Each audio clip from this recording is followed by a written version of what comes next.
FeatureCAM 2013 now has a new option for Z-level roughing called Unsafe Area Removal. This option removes small toolpath segments to prevent tool damage when using non-center cutting tools. When machining down into small pockets, removing these small segments stops the central non-cutting underside of the tool from hitting the material. This option filters out the machining of confined areas where there is limited movement of the cutting tool. In this example you can see we've got a headlamp mould, and I can see I've got a couple of cavities here that work their way down into very small pockets. If we look at the initial toolpath, in this case unsafe area removal has been turned off, I'm just going to play the simulation. What I'm going to do is also change the viewing. In this case I'm going to use the region of interest to dictate the size of my machining block.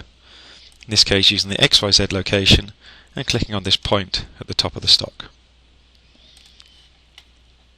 Playing my 3D simulation, I can see the tool working through the material, down through the part, at each particular Z level.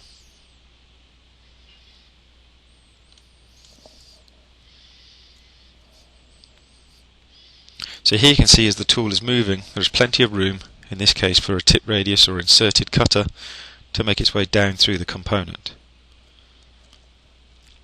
However, as it makes its way further and further into the cavity, the amount of motion becomes more and more limited.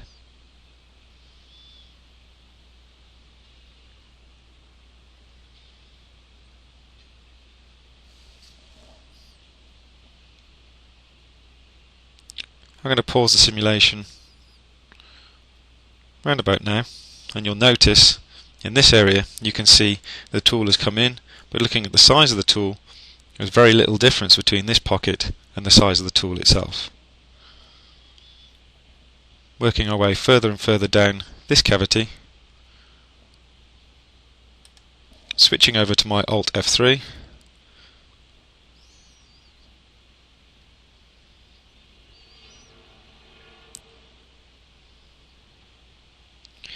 as I make my way further and further into the pocket, you can see the amount of motion gets less and less.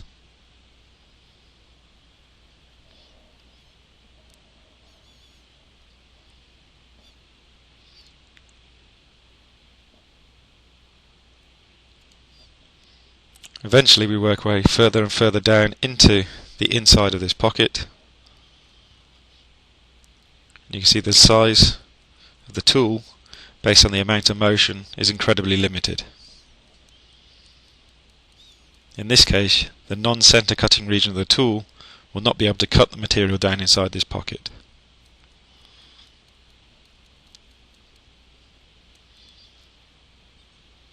Let's stop that simulation. And you can see we've got two toolpaths here, a Z-level rough area removal on and area removal off. To turn this on, I'm just going to do it on the one that's already off. So I'm going to go into the Z-level tab. In the strategy, you'll notice we have a new area that says area removal, and I can check the box to say unsafe, remove unsafe areas. We check the box to only remove closed areas. Open areas we can obviously move between each end. I'm also going to set a value, in this case a percentage of the tool diameter, and I set this to 80%. So any areas that are less than 80% of the tool diameter will be taken out. Let's apply. And again, play the simulation. Again, using the region of interest, you can see we're still using this half block. So let's play through the simulation. In this case, we'll of course be calculating the toolpath again.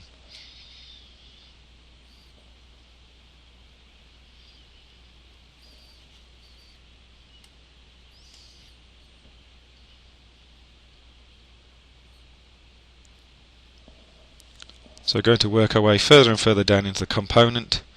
What you'll notice is the unsafe area removal will have taken out the two smaller pocket regions at the bottom of the part.